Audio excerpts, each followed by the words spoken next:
Breaking news చూస్తున్నాం. కావేరీ జలాలపైన మరోసారి Karnataka Tamil Nadu big fight కొనసాగుతోంది. మేకేదాటు ప్రాజెక్టుపై మళ్ళీ వివాదం రాజుకుంది. ఇక కావేరీ నీటి విడుదలపైన తమిళనాడులో రైతులు ఆందోళన వ్యక్తం చేస్తున్నారు. కర్ణాటకపై ఒత్తిడి పెంచాలని విజయ్ ప్రభుత్వానికి డిమాండ్లు కూడా వినబడుతున్నాయి. అఖిలపక్ష సమావేశం నిర్వహించాలంటూ ప్రతిపక్షాలు పట్టుబడుతూ ఉన్నాయి. అఖిలపక్ష సమావేశం అవసరం లేదంటున్నారు విజయ్ సర్కార్. కావేరీపై ఇప్పటికే అసెంబ్లీలో ఏకగ్రీవ తీర్మానం చేశామని చెప్తోంది ప్రభుత్వం. మేకేదాటు ప్రాజెక్టుని అడ్డుకోవాలన్న ప్రతిపక్షాలు రాష్ట్రానికి రావాల్సిన నీటి వెంటనే విడుదల చేయాలని డిమాండ్ చేస్తూ ఉన్నాయి. ఇక రైతు సంఘాలు, రాజకీయ పార్టీల ఆందోళనలు తీవ్రమవుతూ ఉన్నాయి. కావేరీ జలాలపై మళ్ళీ రైతులంతా వీధులకు ఎక్కాల్సిన పరిస్థితి వచ్చింది. కర్ణాటక, తమిళనాడు మధ్య మరోసారి ఈ జలయుద్ధ వాతావరణం మొదలైంది. తాజా పరిణామాలతో విజయ్, డీకే శివకుమార్ భేటీ కూడా వాయిదా పడింది. రెండు రాష్ట్రాల మధ్య చర్చలకి తాత్కాలికంగా బ్రేక్ పడింది. సుప్రీంకోర్టులోనూ పోరాటానికి సిద్ధమవుతోంది తమిళనాడు. కావేరీ వివాదం విజయ్ ప్రభుత్వానికి పెద్ద ఎత్తున తలనొప్పిగా మారింది. తొలి పెద్ద రాజకీయ పరీక్షగా చెప్తున్నారు నిపుణులు. ఏంటి కావేరీ వివాదం అనంటే, కావేరీ నది మొదలయ్యేది కర్ణాటక రాష్ట్రంలో. సో కర్ణాటక రాష్ట్రం నుంచి అది తమిళనాడుకి ఎంట్రీ ఇవ్వాల్సి ఉంటుంది. సో రెండు రాష్ట్రాల మధ్య ఈ నీటి వివాదం ఇప్పటి నుంచి కాదు, చాలా ఏళ్ళుగా కొనసాగుతూనే ఉంది. సో ఈ మొత్తం నీటి వివాదం కావేరీ జలాలకు సంబంధించి చూస్తే కనుక 740 టీఎంసీల నీళ్లు కావేరీ నీళ్ళలో అందుబాటులో ఉంటే, సో అది 1986 నుంచి మొదలైంది యుద్ధం. సో 1986లో, సో ఇక్కడ మీరు మ్యాప్ కూడా చూడొచ్చు, మేడేకట్టు రిజర్వాయర్ అనేది. సో ఈ మేడేకట్టు ప్రాజెక్ట్కి సంబంధించి కర్ణాటక పెద్ద ఎత్తున ప్లాన్ చేస్తూ ఉంటే ఈ ప్రాజెక్ట్ కట్టకూడదు అనేది తమిళనాడు డిమాండ్. సో ఒకసారి మీకు డీటెయిల్గా చెప్పే ప్రయత్నం చేస్తా. కావేరీ వివాదం ఏంటి, రెండు రాష్ట్రాల మధ్య ఎందుకు ఇష్యూ నడుస్తుంది అనేది. సో కావేరీ నది మొదలయ్యేది కర్ణాటకలో, తమిళనాడు తర్వాత బే ఆఫ్ బెంగాల్లో కలుస్తుంది. సో ఈ కావేరీ నది కర్ణాటక నుంచి మొదలైన సమయంలో అటు తమిళనాడులో కూడా వస్తుంది కాబట్టి కర్ణాటకలోనే మెజారిటీ రిజర్వాయర్లు, ప్రాజెక్టులు ఇవన్నీ ఉన్నాయి. సో అక్కడ నీళ్ళని ఆపేస్తున్నారు, మాకు నీళ్ళని ఏం రానివ్వట్లేదు కాబట్టి మేము ఇబ్బంది పడిపోతున్నాం. నార్మల్ రెయిన్ఫాల్ ఉన్నప్పుడు మాత్రమే ఈ సమస్య ఇది. హెవీ రెయిన్ఫాల్ ఉన్నప్పుడు ఎక్కడ వాళ్ళు అక్కడే నీళ్ళని హోల్డ్ చేసుకోవచ్చు, ఆ నీళ్ళని వాడుకోవచ్చు కూడా.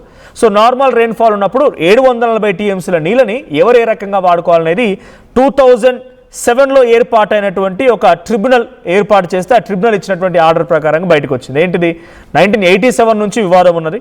1990లో దీని యొక్క ట్రిబ్యునల్, అంటే ఈ రెండు రాష్ట్రాల మధ్య జరిగేటువంటి నది వ్యవహారం పైన ఒక కమిటీని ఏర్పాటు చేయండి, ట్రిబ్యునల్ ఏర్పాటు చేయడం జరిగింది. 1991లో ఒక ఇంట్రీమ్ ఆర్డర్ వచ్చింది కర్ణాటక ప్రభుత్వానికి, మీరు నీళ్ళని వదిలిపెట్టాలని చెప్పి. 2007లో ఆ రెండు రాష్ట్రాల మధ్య ట్రిబ్యునల్ ఒక అవార్డు ఇచ్చింది. ఏంటి అవార్డు ఇన్ ద సెన్స్ వాళ్ళు ఏ రకంగా పంచుకోవచ్చు ఈ ఇష్యూ అనేది. సో అదేంటి, 740 టీఎంసీల నీళ్లు ఆ కావేరీ నది ద్వారా అందుబాటులో ఉంటే 404 టీఎంసీలు తమిళనాడుకి, 284 టీఎంసీలు కర్ణాటకకి, కేరళ రాష్ట్రానికి 30, పుదుచ్చేరికి 7 టీఎంసీలు. ఇది ఆ రోజున ఎన్విరాన్మెంటల్ నీడ్స్ కోసం ఇచ్చినటువంటి సుప్రీంకోర్టు అలొకేషన్ 2018లో. సో ఇప్పుడు వాళ్ళ వివాదం ఏంటి అని అంటే, కర్ణాటక ప్రభుత్వం మాకు నీళ్లు విడుదల చేయడం లేదు. తమిళనాడు ఏం చెప్తోంది, Kaveri water regulatory committee CWRC సూచించిన మేరకే ఈ నీటిని కర్ణాటక విడుదల చేయాలని చెప్పి తమిళనాడు అంటోంది. దీనిపై సుప్రీంకోర్టు కూడా అప్పుడు తమిళనాడు ఆశ్రయించింది. కర్ణాటక వాదన ఏంటి, రాష్ట్రంలో తాగునీటి అవసరాలు, రైతుల అవసరాలు ముందుగా మేము తీర్చాలని చెప్తూ ఉన్నాం.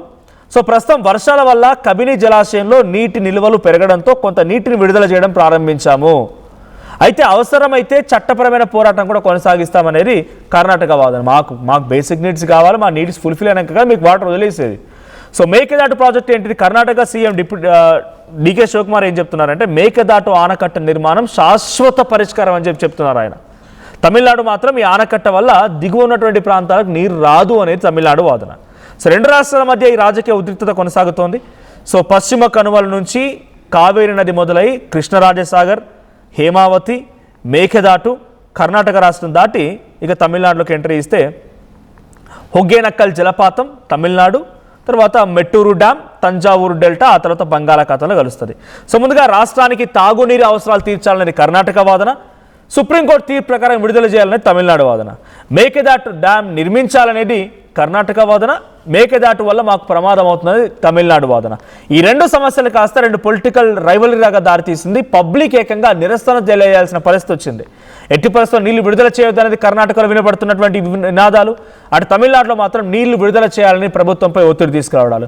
మరి అటు ఇటు మధ్యలో కాంగ్రెస్ పార్టీకి సంబంధించిన కొంత మద్దతుగా ఉన్నటువంటి ప్రభుత్వాలు ఉన్నాయి కాబట్టి ఈ సమస్య ఎలా పరిష్కారం చేస్తాయని చూడాలి.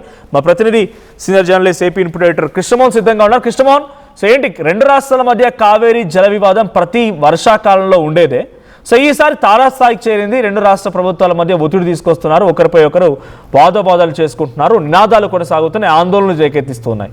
ఏం జరగబోతోంది? ఈ వివాదం ఎలా ముగిసే అవకాశం ఉంది? ఇది ఇప్పుడు తమిళనాడు కర్ణాటక మధ్య జరుగుతున్న కావేరీ జలాల అంశం అది ఈ రోజు దాదాపుగా 20 సంవత్సరాలుగా ఈ ఉద్యమం జరుగుతూనే ఉంటుంది. గతంలో కూడా ఒక రాష్ట్రం మరో రాష్ట్ర ప్రజల మీద దాడులు, తర్వాత హింస ప్రేరేపణ జరిగిన పరిస్థితి కూడా మనం చూసాం. గతంలో 2000 సంవత్సరంలో జరిగిన దాడులు తమిళనాడుపై కన్నడికులపై తమిళనాడులో దాడులు చేసిన నేపథ్యంలో అప్పుడు ఏకంగా సినీ పరిశ్రమ కూడా రోడ్డు మీదకి వచ్చి బైఠాయించిన పరిస్థితి మనం చూసాం. ఒకవైపు అప్పుడు తమిళనాడుకి సంబంధించిన సినీ ప్రముఖులు అందరూ కూడా రైతులకు మద్దతుగా నిలబడితే, మరోవైపు కర్ణాటకకు సంబంధించిన సినీ వర్గం మొత్తం కూడా రైతులకు మద్దతుగా నిరసన తెలిపే పరిస్థితి. దాదాపుగా 20 రోజుల పాటు ఈ అల్లర్లు మారణ సృష్టించిన పరిస్థితి మనం చూసాం. సరే, ఇప్పుడు ఇది మరోసారి ఈ రెండు రాష్ట్రాల మధ్య జరుగుతున్న ఈ నీటి సమస్య చాలా కాలంగా ఎన్నిసార్లు సమస్యను పరిష్కరించాలనే ప్రయత్నం చేసినా అది వర్కౌట్ కావట్లేదు. కానీ ఇప్పుడు మరోసారి ఈ కావేరీ జలాల మీద నీటి సమస్యను మీద రైతుల సమస్య మీద ఉధృతి పరిస్థితులు నెరవేరుతున్న పరిస్థితి. ప్రధానంగా తమిళనాడుకు సంబంధించిన రైతులు కావచ్చు, వీళ్ళందరూ కూడా నిరసనలు వ్యక్తం చేస్తున్నారు. నిన్న మొన్న కూడా తమిళనాడు రైతులు ఈ కావేరీ డ్యామ్ దగ్గర ఇసుకను పూర్తి కూడా నింపుకొని వాళ్ళు ధర్నా చేసిన పరిస్థితిని కూడా మనం చూసాం. అంటే దీని మీద రెండు రాష్ట్రాల మీద విపరీతమైన ఒత్తిడి అయితే ఉంది. ఒకవైపు ఈ సమస్యను పరిష్కరించడానికే విజయ్, డికే శివకుమార్ ఇరు రాష్ట్రాల ముఖ్యమంత్రులు కలిసి సమస్యను సాల్వ్ చేయడానికి ప్రయత్నం చేసినా అది మళ్ళీ వాయిదా పడింది. కారణం ఏంటంటే ఇక్కడ రైతులు, అక్కడ రైతులు, రెండు రాష్ట్రాలకు సంబంధించిన రైతులు పెద్ద ఎత్తున దీని మీద నిరసన తెలుపుతున్న ఈ పరిస్థితిని మనం చూసాం. అయితే ఇప్పటికీ తమిళనాడులో ఈ వ్యవహారం మీద అఖిలపక్షం సమావేశం ఏర్పాటు చేయాలనేది విజయ్ సర్కార్ నడిపిస్తున్న ఒత్తిడి. కానీ విజయ్ ఇది అవసరం లేదు అని చెప్పి మాట్లాడుతున్నాడు. ఆల్రెడీ మేము సమస్యలని అంటే ఈ సమస్యను శాంతియుతంగా పరిష్కరించడానికి చాలా విధాలుగా ప్రయత్నాలు చేస్తున్నామని చెప్పి చెప్తున్నారు. వైపు రైతు సంఘాలు, రాజకీయ పార్టీలు ఆందోళన అయితే పెద్ద ఎత్తున చేస్తున్న పరిస్థితి. ప్రధానంగా తమిళనాడులో పెద్ద ఎత్తున ఈ సమస్య కనపడుతుంది. కారణం ఏంటంటే ఇప్పుడు ఎల్నివో వచ్చిన నేపథ్యంతో చాలా వరకు నీళ్లు దిగువకి రాకపోవడం, తర్వాత కావేరీ జలాల నుంచి కర్ణాటక నుంచి రావాల్సిన 700 టీఎంసీలు నీళ్లలో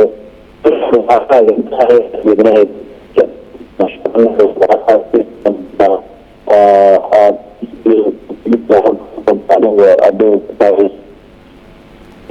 అంటే కర్ణాటక ప్రభుత్వం చెప్తున్నారు కర్ణాటక రాష్ట్ర తాగునీటికి ఇక్కడ నీళ్లు మళ్ళీ నీళ్లు చేయగలం అనేది వీళ్ళ ఒత్తిడి.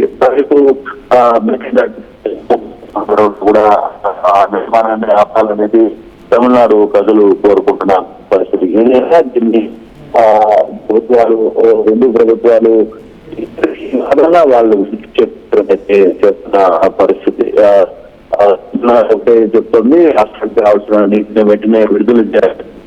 వీళ్ళు డిమాండ్ అయితే వాళ్ళు మాత్రం రైతులంగా మాకు అసలు నీళ్ళు లేవు, వాటిని మేము అంటే దీనికంటూ శాశ్వత పరిష్కారం అనేది ఏం కనిపించట్లేదా? అంటే కొన్ని సంవత్సరాలుగా, కొన్ని ఏళ్లుగా ప్రతి వర్షాకాలం 1986 ఇందాక నేను చెప్పినట్టుగా 1986లో మొదలైనటువంటి వివాదం 2026 ఈ రోజు వరకు కొనసాగుతుంది. ఆల్మోస్ట్ 40 ఇయర్స్గా. ఇప్పుడున్నటువంటి రెండు ప్రభుత్వాలు కూడా కొంత అనుకూలమైనటువంటి ప్రభుత్వాలు. సరే, గతంలో ఉన్నటువంటి బీజేపీ స్టాలిన్కి పడలేదో, లేకుంటే కాంగ్రెస్కి స్టాలిన్కి పొసగలేదో, ఇవన్నీ నడుస్తూ వచ్చాయి. కానీ ఇప్పుడు తమిళనాడులో విజయ్ ప్రభుత్వం ఉంది. విజయ్ కూడా కాంగ్రెస్ పార్టీకి సపోర్ట్గా ఉన్నారు, రాహుల్ గాంధీకి సపోర్ట్గా ఉన్నారు. కర్ణాటకలో ఉంది కాంగ్రెస్ గవర్నమెంటే. సో ఈ రెండు రాష్ట్రాల మధ్య ఇదొక శాశ్వత పరిష్కారం వచ్చే అవకాశం ఉందా? అంటే ఈ సమస్య ఇప్పటికీ చాలా సార్లు చాలా మంది ట్రిబ్యునల్ ఏర్పాటు చేశారు. ట్రిబ్యునల్ కి సంబంధించిన వ్యవహారంలో కూడా వాళ్ళకు కూడా ఈ 2 రాష్ట్రాలు పంచుకోవాలని ఒక గీత కూడా గీసిన పరిస్థితి అయితే ఉంది. కానీ ఇప్పుడు ఎప్పుడైతే సమస్య మామూలుగా నీళ్లు లేదు, మంచి వర్షాలు పడుతున్నప్పుడు ఈ సమస్య పెద్దగా కనపడడం లేదు. ఎప్పుడైతే కరువు ప్రాంతంగా అంటే నీళ్ళు వర్షాలు లేకుండా కరువు ఏర్పడిపోతుంది అని ఒక ఆందోళన రైతుల్లో ఎప్పుడైతే వస్తుందో అప్పుడు ఈ సమస్య మరింత ఉద్ధృత అవుతున్న పరిస్థితి. సేమ్ ఇప్పుడు కూడా ప్రధానంగా వర్షాలు పెద్దగా అంటే గతంలో కూడా వర్షాలు ఎందుకు లేవు అంటే ఎన్నో ప్రభావం అనేది ఇప్పుడు చెప్తున్న నేపథ్యంలో ఈసారి కొంత వర్షాలు తగ్గుముఖం వర్షాలు తక్కువగా కురుస్తున్న నేపథ్యం తాగునీటి సమస్య రాష్ట్రాల్లో ఇక రైతులకి నీళ్లు అందించే నేపథ్యం కొంత రైతులు ఏం చేయాలో అర్థంగా ఆందోళనకి దిగుతున్న పరిస్థితి అయితే కనిపిస్తుంది. కానీ ఇప్పటికీ 2 రాష్ట్రాలు అనుకున్నప్పుడు కలిసి దీని మీద ఒక నిర్ణయం తీసుకుందామని చెప్పి రైతులు చేసినా కానీ అది వాయిదా పడింది. 2 రాష్ట్రాల మధ్య చర్చలకు తాత్కాలిక బ్రేక్ పడింది. దీంతో ఇప్పుడు మరోసారి తమిళనాడు ప్రభుత్వం సుప్రీంకోర్టులో పోరాట పరిస్థితి. కానీ ఇది తమిళనాడులో అంటే ఇది ఒక పెద్ద ఈ పరిస్థితిని ఎలా ప్రకటించే ప్రయత్నం చేస్తారు, తమిళనాడు రైతుల్ని ఎలా సంక్షేమం చేసే ప్రయత్నం చేస్తారు. మీరు కర్ణాటకతో మాట్లాడింది మీరు అన్నట్టుగా 2 రాష్ట్రాల మధ్య మంచి సంబంధాలు ఉన్నాయి కాబట్టి గతంలో కొంత ఇప్పుడు కొంత సమస్యలు కొంత పరిష్కారం కొంత ఇద్దరికి 2 రాష్ట్రాల మధ్య ఇంటర్నెట్లో మాట్లాడుకునే పరిస్థితులు ఉన్నాయి. కొత్త ఈ వ్యవహారం నడుస్తుంది కాబట్టి ఈ నేపథ్యంలో ఇప్పుడు కొంత ఈజీగానే సాల్వ్ అవుతుందనే ఒక అంచనా ఉంది. కానీ బట్ అది వీలు కాని పరిస్థితుల్లో ఇప్పటికీ సుప్రీంకోర్టు కూడా వెళ్ళాలనేది తమిళనాడు చాలా క్లియర్ గా ఆలోచిస్తున్న పరిస్థితి కూడా మనం చూస్తాం. కాబట్టి ఇది ఏ విధంగా సమస్య సాల్వ్ అవుతుంది ఇప్పుడు కొంత కేంద్రంగానే లేకపోతే మిగతా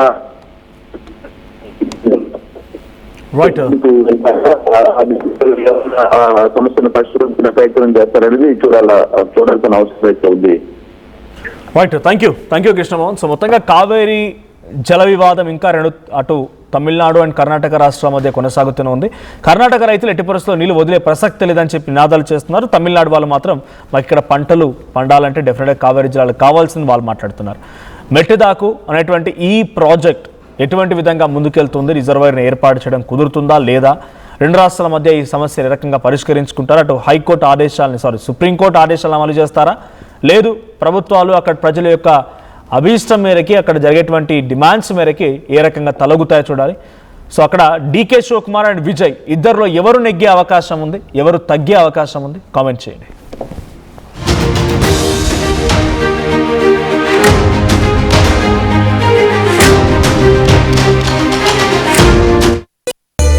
శాస్త్రి బామ్ ఏం కొన్నావురా? అమ్మకి 10, అత్తమ్మకి 6, అమ్మమ్మకి 4 కేజీలు చీరలు మావా.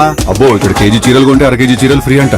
Churidar, men's wear, kids wear 1+1, 2+1 మస్తు ఆఫర్లు ఉన్నాయి. మరి ఇంకా మాంగళ్య ఆషాఢం కేజీ సేల్ అంటే తెలుసు కదా. మాంగళ్య షాపింగ్ మాల్ కేజీల్లో సేల్, టన్నుల్లో ఆనందం. నమస్కారం, నేను మీ అనసూయ భారద్వాజ్. ఆషాఢ మాసం సందర్భంగా మన కాసం ఫ్యాషన్స్ ఏపీ అండ్ తెలంగాణలోని 24 స్టోర్స్ లో సరికొత్త ఆఫర్స్ తో మీ ముందుకు వస్తుంది. అంతేకాదంలో ఈ ఆషాఢ మాసంలో మన ప్రత్యేకత కిలో చీరలు కొనండి, అర కిలో చీరను ఉచితంగా పొందండి. Pure in its form with grace made noble.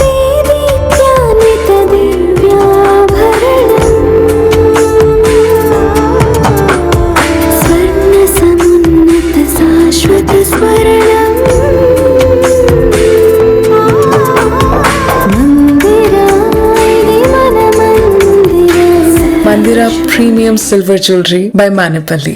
Tournament కి ముందు పెయింట్ దారుగా చేయాలని ఆలోచన చేస్తున్నారా? అయితే కిసాన్ ఫ్యాషన్ మాల్ లా అద్రిపోయే ఆఫర్లున్నాయి. జోర్దార్గా షాపింగ్ చేయండి. పండుగ అయినా, దావత్ అయినా, పట్టైనా, ఫ్యాషన్ అయినా కిసాన్ ఫ్యాషన్ మాల్.